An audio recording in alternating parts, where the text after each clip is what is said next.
Hello there, Ramblers, and welcome back to what is indeed take 2 of this week's Ramble, my weekly podcast all about the latest comings and goings, movings and shakings, and indeed all the rest of it in the worlds of vintage and retro computing, gaming, and technology.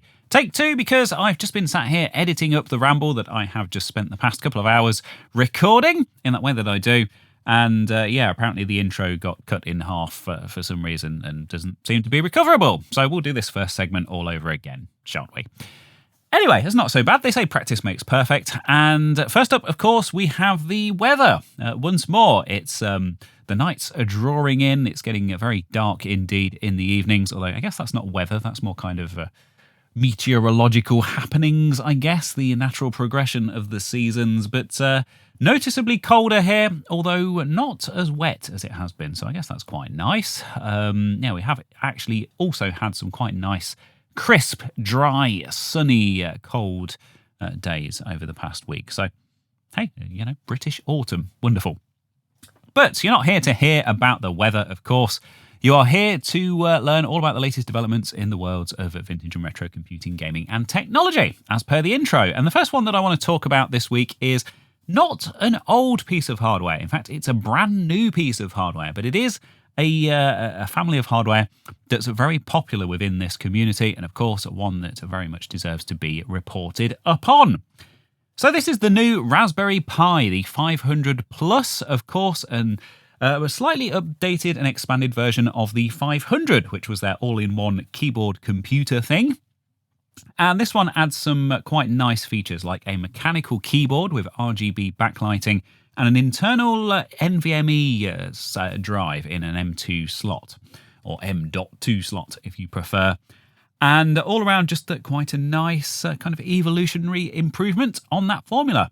Specs internally are pretty much the same, the only exception being the RAM, which they have doubled from 8GB to 16GB, which is always welcome.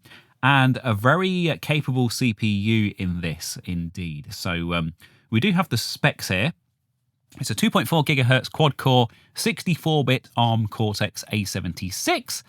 And, got the cryptography extensions, 512K per core level 2 cache, and a 2 meg shared level 3 cache. We've got 16 gig of RAM, and that's LPDDR4X-4267 SD RAM, as if that means anything to anyone. I'm sure someone down in the comments will explain it to me. I don't care, it's Friday afternoon. We got a 256 gig SSD, and that is upgradable in this model. Bog standard M2 NVMe, so you can whip that out and slap a new one in if you prefer, or indeed use that slot for other interesting things, which we will take a look at in a second, because I have watched a very interesting video all about this this week. And that takes up to 2280 form factor, so actually the proper long boy M2 drives you can fit into this slot, which is quite cool because you can pick some of the kind of the lower cost ones up if you want to upgrade that. 84, 85 or 88 key mechanical keyboard, depending on which regional variant you buy, of course. And those are Gateron KS33 blue low profile switches. They look like an excellent choice in keyboard switches. I'm not an expert on mechanical keyboards, but based on the video that I'm about to show to you, they look great to me. And the author of said video does agree. We've got dual band Wi-Fi, 2.4 and 5 gigahertz, which of course supports B, G, N, and AC.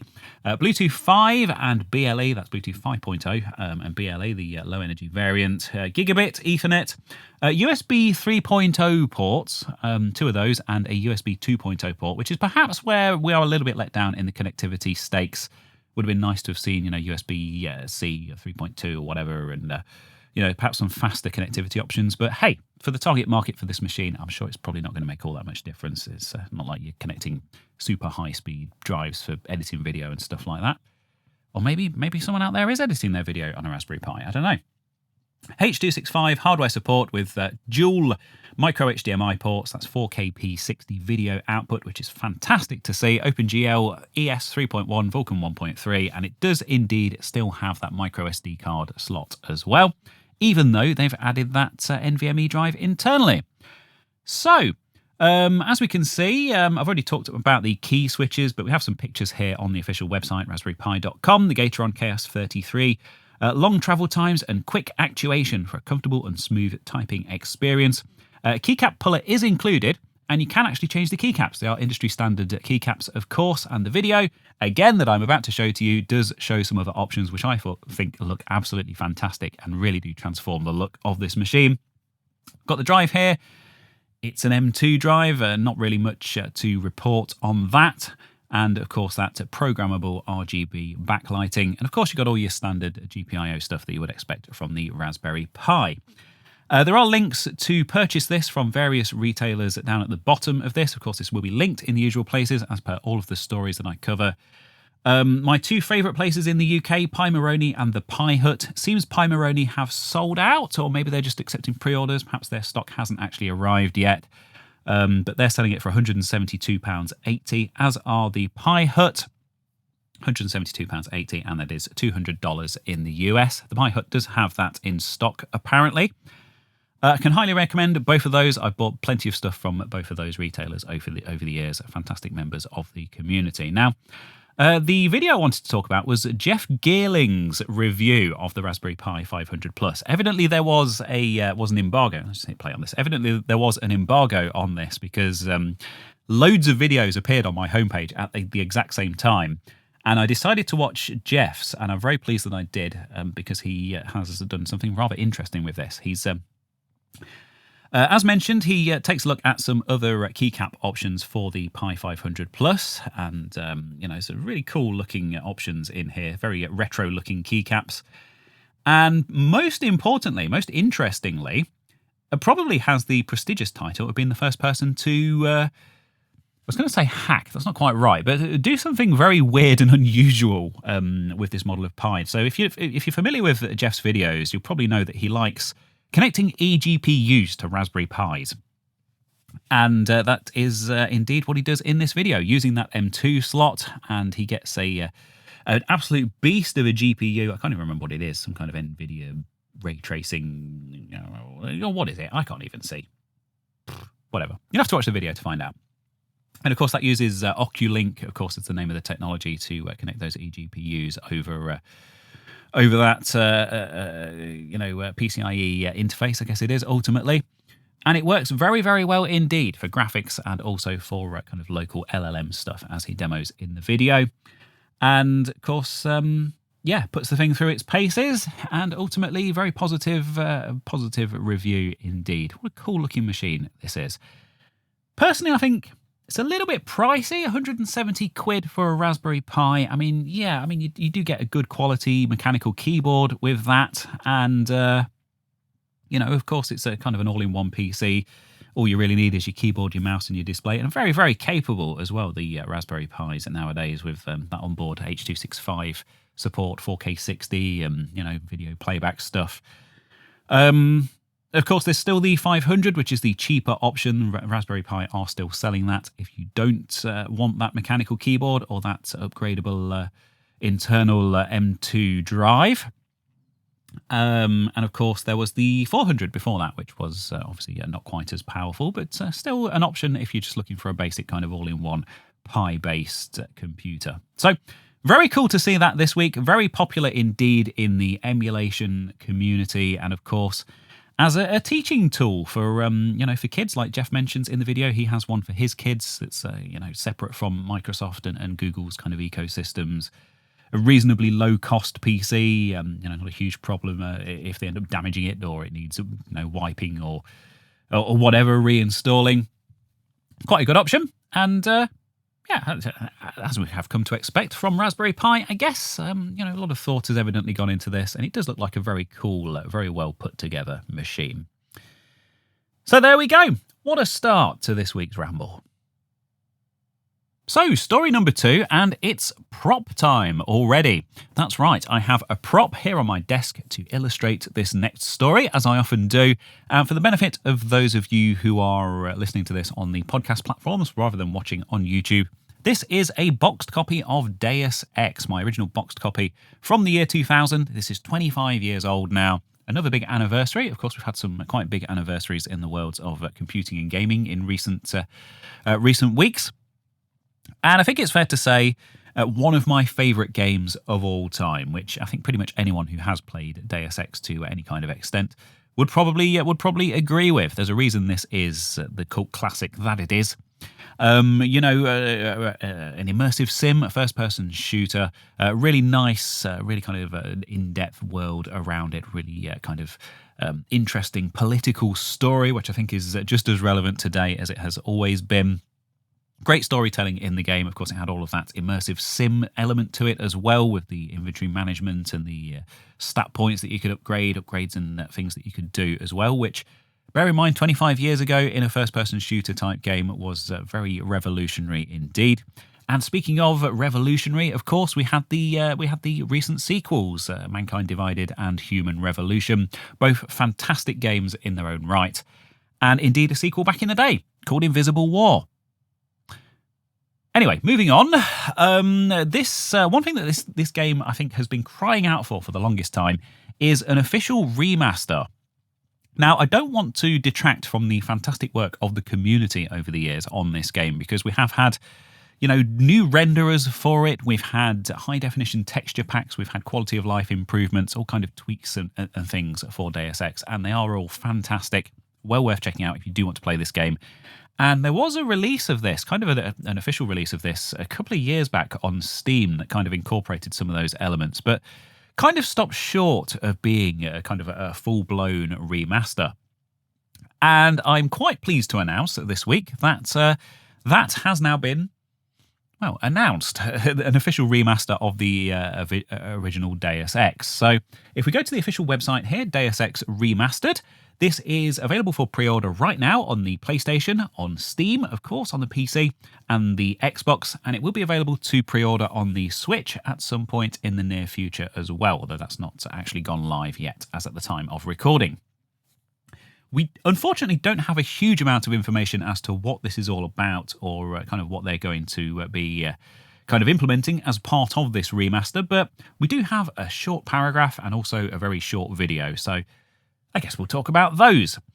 So, the information here says that this is the definitive version of the legendary cyberpunk immersive sim, modernised with visual upgrades, modern enhancements, and quality of life improvements for a new generation of operatives. No mention as to what those modern enhancements and quality of life improvements might be. I'm guessing they're all about making life a bit easier for those console gamers, which is absolutely fair enough, as long as we, as long as it doesn't get in the way too much for those of us playing it on the PC. And of course, we have, as you might expect from a remaster, some nicely upscaled and improved graphics, modernised graphics as well, which we can see in the video. And like I mentioned, this is a very short video and doesn't really show much, but opens with the original graphics, and then we have an upscaled JC Denton, of course, the main character. I'm not really sure what to say about that model. You could argue that they haven't gone far enough and that it should be a bit more modern and a bit more shiny, or you could say that actually perhaps it's quite authentic to the original and just a very minor kind of upscale is all that we needed. I'm not sure. I think I'm going to reserve judgment on that one as of yet. If we just hit play and let this continue to play, we can see some of the environments here. Of course, we've got the opening levels. We've got all of those wonderful big open world environments, which this game was very much known for back in its day. Some of the enemies, the robots and things that, of course, you can hack in the game and take control of. We've got the sniper rifle there. We've got, just some really nice footage. We've got this kind of modern, shiny, bloomy lighting. I'm not quite sure if this uses ray tracing. Probably not a hard requirement for this game, but might be quite nice to see for those out there who have the graphics cards that support it. Personally, I'm not a huge fan of ray trace type lighting in these older games. I just think it looks a bit weird, a bit out of place, but fair play to anyone who does enjoy it. It's nice to have that option. But one thing that I did notice in this trailer, and you may have seen this kind of flash by quite briefly, is this character model of Paul Denton, of course, JC's brother in the game. You meet him right at the very beginning of the game, kind of briefs you and gives you your kind of initial weapon and stuff, depending on whether you choose to go down the action route or the stealth route. And what is going on? I mean, if you've seen the Bill and Ted films, looks a bit like Rufus, I think. I don't know, Rufus looked much cooler than this. Not sure what's going on with those hands and things. It's just a bit weird, and I'm not sure if it's... I don't know. Don't know what's going on. It's kind of got this kind of putty-ish, kind of clayish look to him. Of course, this is very, very early footage. They are still very actively developing this. It's not out until kind of the middle of next year anyway. So I'm sure there are going to be a lot of improvements and enhancements, and perhaps now is not the time to be commenting on specific aspects like this. But cool to see it getting some love. Of course, this is being worked on by Eidos Montreal, who, as far as I was concerned, had been shut down. I think they were working on a new sequel, obviously with Adam Jensen. Is that the guy in the new one? In the new ones, and apparently that got shut down and that got cancelled, which is a real shame. I'm not quite sure why their name is on this. I could be mistaken. Maybe I'm thinking of a different Eidos spin-off. But also Aspire are involved with this, and yeah, that's the thing. So we have the release date here, available 02/05/2026. I'm assuming, actually I did say middle of next year, didn't I? But that's assuming that that's British date format, which it probably isn't. That's probably the 5th of February 2026. So we don't have all that long to wait, do we? That's like 6 months away. But, you know, huge game, loads of depth to it, all those stealth elements, those multiple ways of tackling different levels, multiple endings, of course, how the story unfolds, depending on kind of your choices, dialogue choices and stuff like that in the game, who you decide to let live and kill, of course, and who you decide to side with. All stuff that was very, very revolutionary for its day back in the year 2000 for a kind of FPS-style game. So interested to see what they're going to do with this. As with all of these remasters, of course, it doesn't stop the original from existing. If you want to go back and play the original, it's still there. I did cover this in a recent video on my main channel, actually, in fact, running this under Lutris on Bazite, which is a gaming-focused Linux distribution, and actually running it from the original disk. On that as well, and it all worked very, very well indeed, much better than it works on modern Windows. But of course, you can also go and you can buy it from Steam and GOG and all the rest of it as well if you want to check out the original game as it stands, or indeed pick up a boxed copy on eBay. It was a big seller back in its day, and I think it is relatively easy to get hold of. But great to have more opportunities and more options to play this. Of course, support for those modern consoles as well, which is really cool. Introducing a whole new generation of gamers to one of the greatest games of all time. And surely that can't be a bad thing. Now, on the topic of first-person shooters from back in the day, and indeed my favourite games of all time, I think it's about time we had another mention of Doom. That's right, of course. The greatest game ever made, and indeed one that I have honoured here in the studio with the Doom Shrine, my collection of Doom-related paraphernalia, ranging from the original shareware release and, of course, even the original mail-order exclusive boxed copy, all the way up to modern Doom games. So 2016 and Eternal, that lovely Revenant statue and stuff, all represented there. Although you can you see it on the monitor? You probably see that the picture of my old band has fallen off the wall and is now in front of the Doom Shrine, and I haven't got around to putting that back up yet. But anyway, Doom.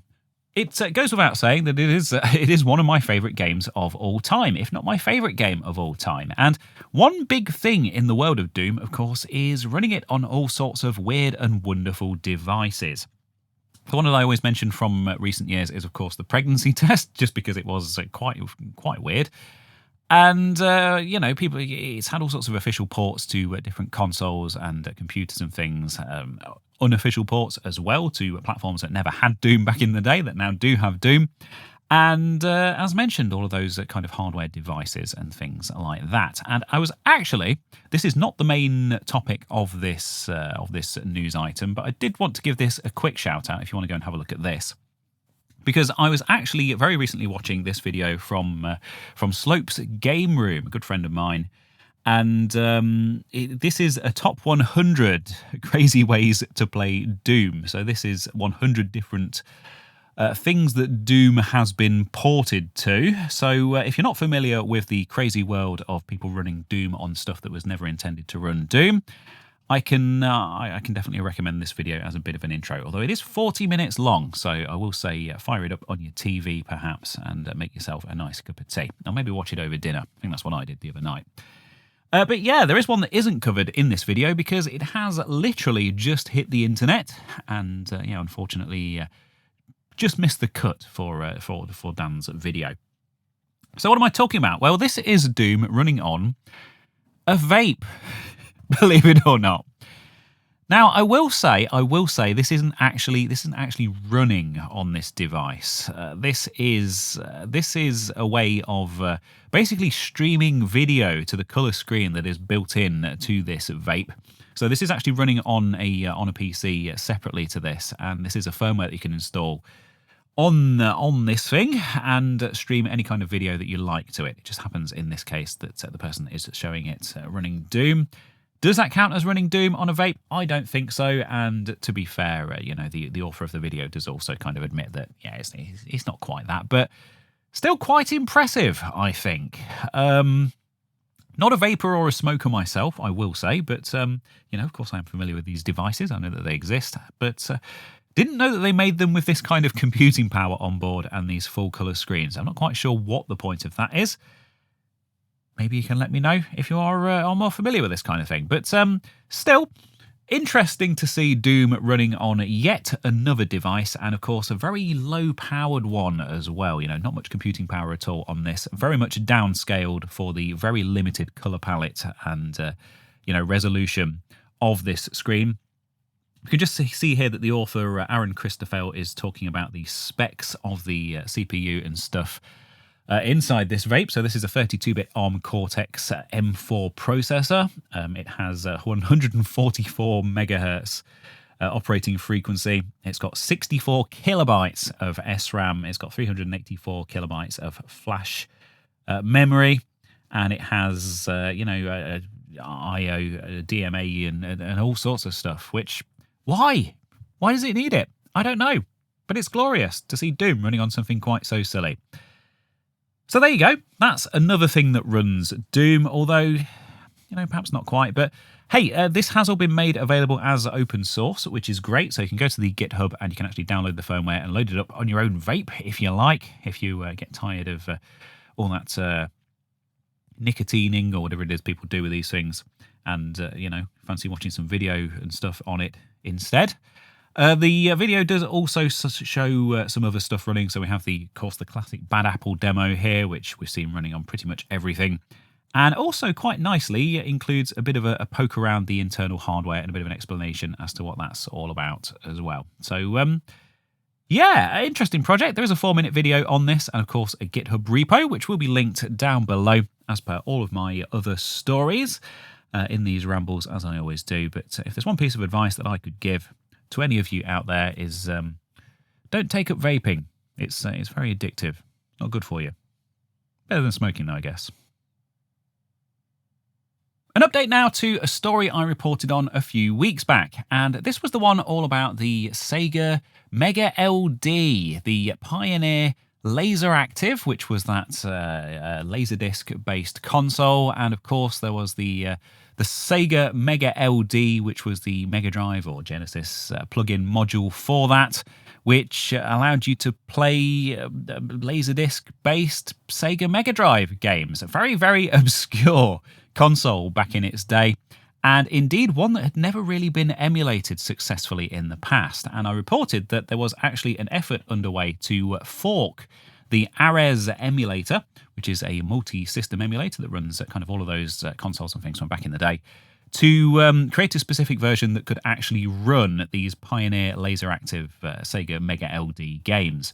Very, very niche indeed, but very, very cool and quite the technical achievement. Well, there has been a really big development this week, and I just wanted to give this a big, big shout out, just help spread the word about this, because at the time, it was fiddly. It was difficult. It only supported one game, and it was a bit buggy and a bit broken. But, you know, it was a proof of concept. It was very early days, and I did kind of speculate or posit at the time that, of course, things were going to start moving quite quickly and that this would move on to a full, proper release, and hopefully for support for a lot more stuff. Because preserving games on these more obscure platforms is indeed very important. Well, I am very, very pleased to report, indeed, that there has now been an official release of Ares. This is version 146. And, yeah, MegaLD emulation support has now been added back into that emulator. And it's a lot more comprehensive than it was at the time that I initially reported it. So Yeah, it's functioning on the nightly builds of the version 147 pre-release, and yeah, will be included in the next big official release. So. The Sega MegaLD option has been replaced with Pioneer LaserActive Sega Pack, of course the pack being those plug-in modules for the LaserActive. And there's also an NEC pack option in there as well, which was kind of the other big plug-in module that they did for that. And it's essentially a reference implementation for other emulators based on this platform, which will hopefully be coming along at some point in the future. And it explains here that the MegaLD and LD-ROM2 emulation support was built from extensive reverse engineering of the register interface of the Pioneer PD6103A IC using the MegaLD Reg Editor program on real hardware, and most aspects of the hardware are emulated fully and correctly at this time, which is really cool. First, LaserActive emulator capable of booting and running games, and currently supports all titles available for download here, with no known differences from the real hardware. So this has come on such a long way in such a short time.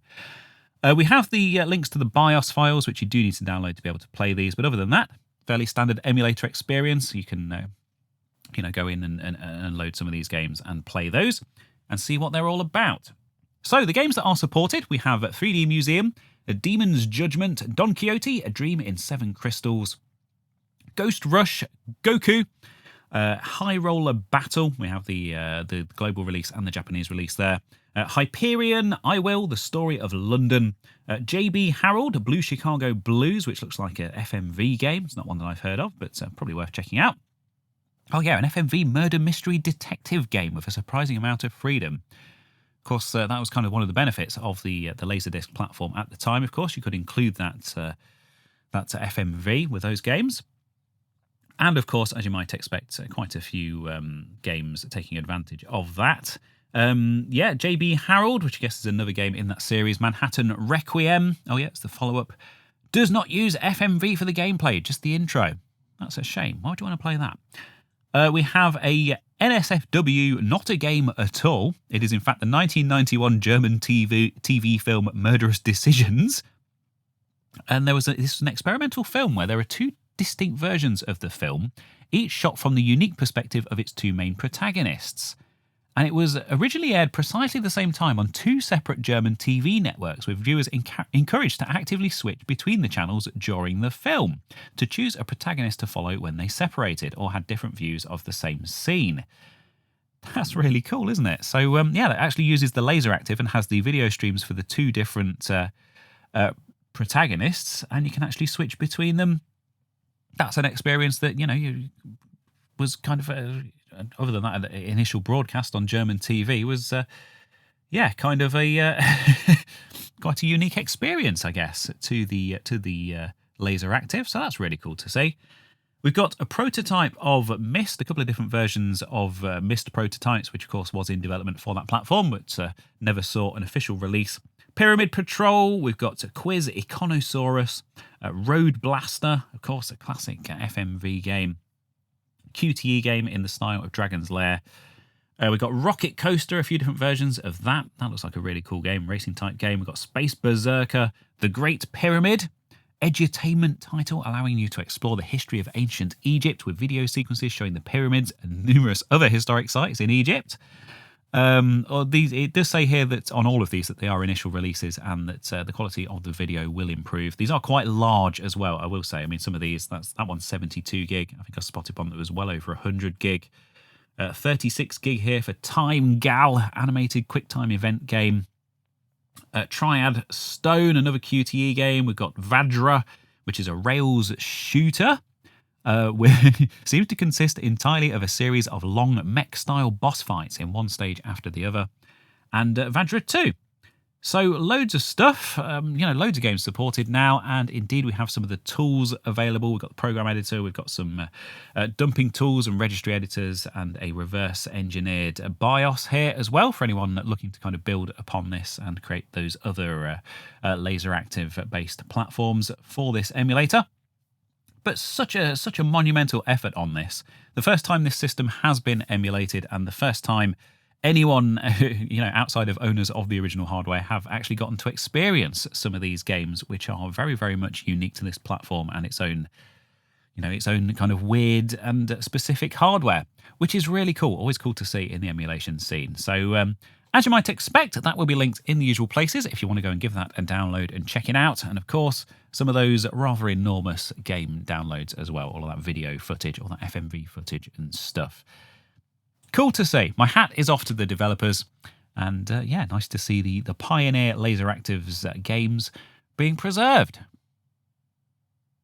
So, as you probably spotted, there were a couple of games on that list in that previous story which were unreleased, prototypes, I guess, if you like to call them. And, of course, something that happens all the time in the world of game development. Games will get started but not finished for various reasons, whether they be technical reasons or business reasons or whatever, companies going bust or just deciding not to pursue certain things or whatever. And I always think that's really exciting when these kind of prototypes come to the surface and become available. Stuff that had only ever been appreciated by a very small handful of industry insiders previously. And that leads me on quite neatly to my next story. Now, I saw this pop up on Blue Sky earlier this week. This is a post from Sarah Jane Avory. And if you don't know that name, we will talk a little bit in a second as to why that's... why Sarah is, quite an important name in the industry. But first we have a little video. So it just says a little update of my Spectrum Next project. So I'll just click on this and have a look. And as we can see, not much of a kind of a game here. Obviously, there's some placeholder stuff here for some UI elements and things that haven't been implemented yet. But what we do have is this really nice kind of 3D rendered environment. Very, very smooth, kind of moving around in this environment. We've got these trees here, obviously these kind of sprites, and we've got the floor moving around. It's tilting, it's kind of swaying around as the camera is kind of panning around. And just the beginnings of what looks like a really nice 3D renderer for the Spectrum Next, very much in the retro style. Now, I must admit, when this popped up, I gave it a watch and I thought, oh, it looks all right. I mean, I don't know a huge amount about the Next. And I kind of scrolled on and carried on with my day. But then somebody posted a bit more information about this on my Discord server. And this is a story over on Time Extension. And I think this is well worth talking about. So let's click through and just see what this is all about. So Sarah Jane Avory, as previously mentioned, is a bit of a legend in the world of game development. So hey, let's let Damien over at Time Extension tell this story in his own words. So Sarah Jane Avory is the developer behind Thunderhawk, Jaguar XJ220, Soulstar, and Fighting Force.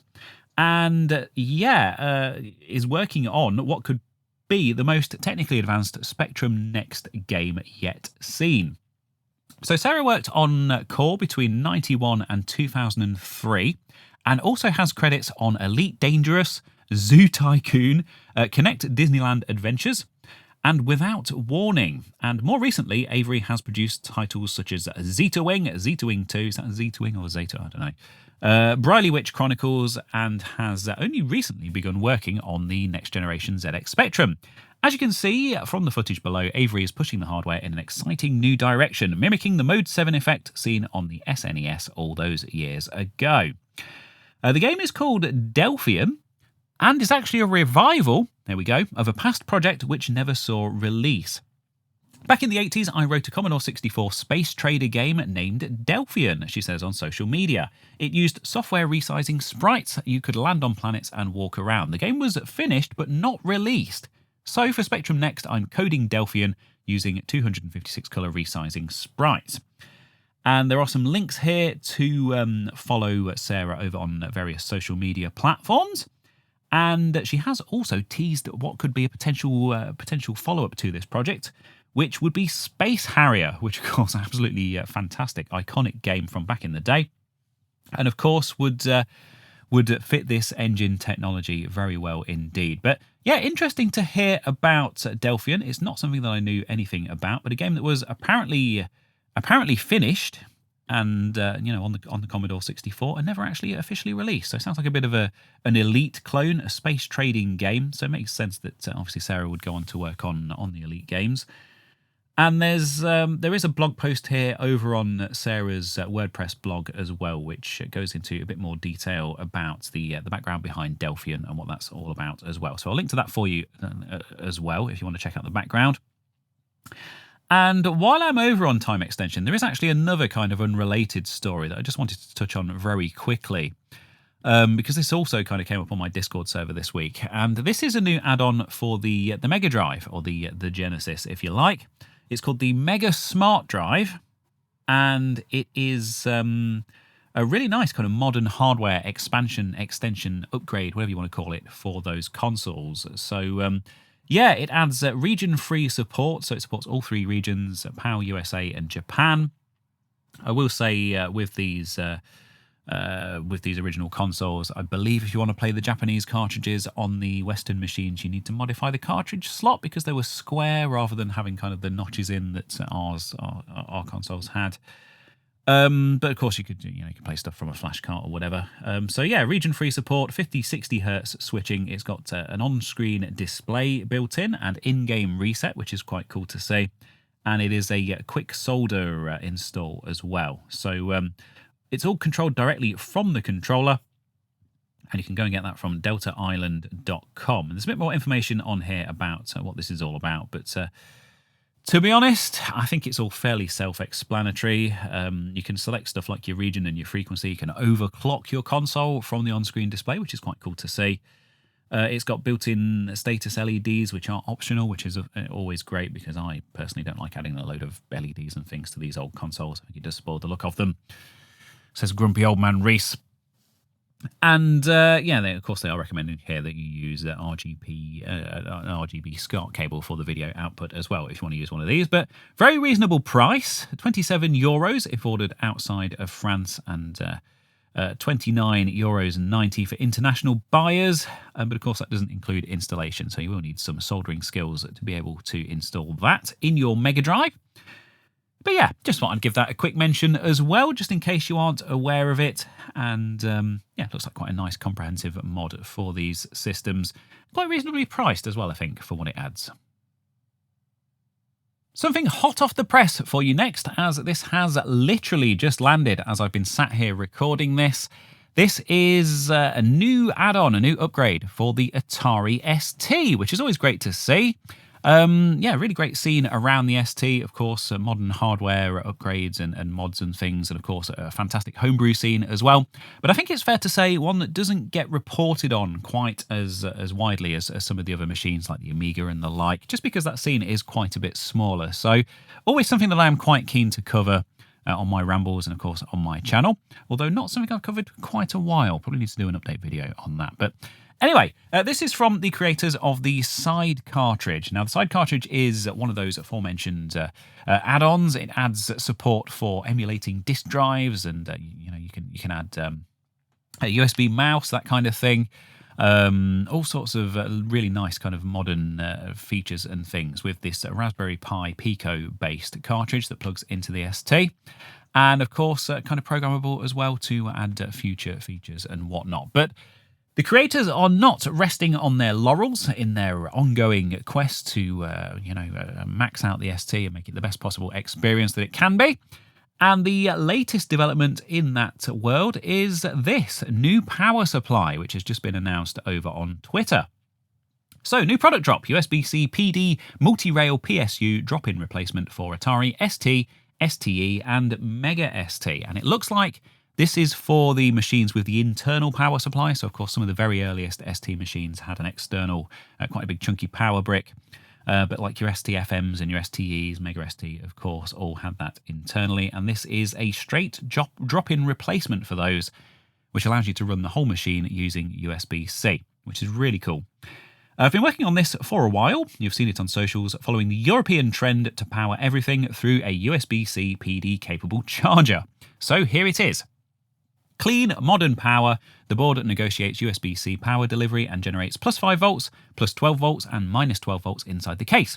Only low voltage DC stays inside for extra safety. It mounts in the original PSU bay with a custom riser, plugs into the stock connectors, and includes 3D printed covers with a panel USB-C jack. There's also plus 5 volt USB-A output.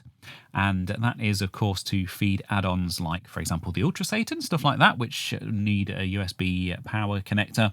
No need for an external separate power supply for those nowadays, which is great to see. The installation is solderless and quick. Of course, on the ST, the power supply plugs into the board, so this is just unplug the old one, take out a few screws. I think it's 4 screws. Drop this in, plug it in. Job done. You can tell it's Friday afternoon, can't you? Anyway, you need a USB-C PD 60-watt charger, which must support 15 or 20 volts. They recommend 3 amps or higher with a certified 60-watt or 100-watt cable. And of course, if you're using a multi-port charger, you have to check that the individual ports can supply that. There is a product page with a bit more information over here and some pricing, more importantly. So we've got, you can buy an original replacement power supply unit for €54.90, or you can buy this USB-C version for €39.90. So yeah, that's €15 cheaper. And of course, I guess the kind of much improved, safer, future-proof option. They have a list here of certified, I guess, a list of tested USB-C power adapters. An installation guide if you need one, although like I say, there's not really much more, much to it really, by the looks of it. Now, of course, there's this ongoing discussion about power supplies and are they an original part of the hardware? If you replace the PSU in something, is it still original? Personally, I tend to replace power supplies where I can with a kind of modern equivalents. It future-proofs the hardware, it protects the hardware. There are some quite famous examples, for example, like the Commodore 64. Those power supplies have a particular failure mode where they can actually end up frying some of the irreplaceable custom chips inside of those machines, which is something that we absolutely do not want. But yeah, reducing the power consumption, reducing the heat, reducing the strain on the components, and future-proofing these machines, I think it's always a good thing. Adding a bit more convenience as well is always nice. Means that if it makes a difference between them actually getting used or not, then that's always a good thing.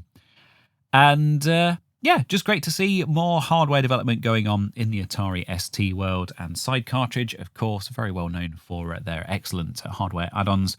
An easy recommendation for me. And I really need to do some kind of updated Atari ST add-on video, I think, at some point. I'll add it to the list.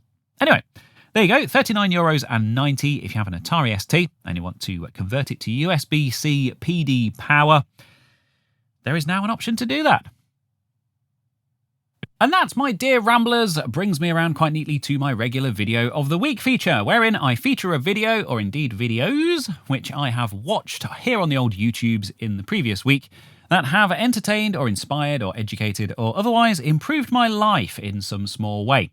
Quite often they are retro and vintage computing, gaming and technology related. Quite often they aren't. Quite often there's one. But more often than not, there is more than one. In fact, I think I should probably just rename this segment to Videos of the Week and just leave it at that, because yet again this week, I have more than one video for you, which actually, looking at my watch history, is quite surprising because I haven't really watched all that much in the past week because I've been busy doing whatever it is I do. Anyway, without further ado, is that the second time I've said this episode? If so, I do apologise. Let's dive into these videos. So this is yet another one from the BBC archive. I know a couple of weeks ago I talked about that video that was from 1984, the year I was born, talking about some what life in Britain was like. But in particular, it did mention some technology stuff and some computer systems that had been very recently introduced, like the police national computer and stuff, the national police, whatever it's called. This is 1997, and the title of this video is Will Internet Shopping Ever Take Off? And this is an episode of the Money Programme from 97, which I do remember being a thing, although obviously as I would have been 13 years old, probably not something that I watched at the time. But some really fantastically cheesy graphics in this, I will say, and of course your classic computer beeps and boops in the sound effects and whatnot. It's a very kind of delightfully mid-90s computing program. As you can see, if you're watching this on YouTube, this incredibly corny green-screened part where the presenter here steps inside the computer and steps inside the internet. Although I will say, he does meet this quite interesting business, which is actually selling stuff online. They're one of the very early pioneers of e-commerce.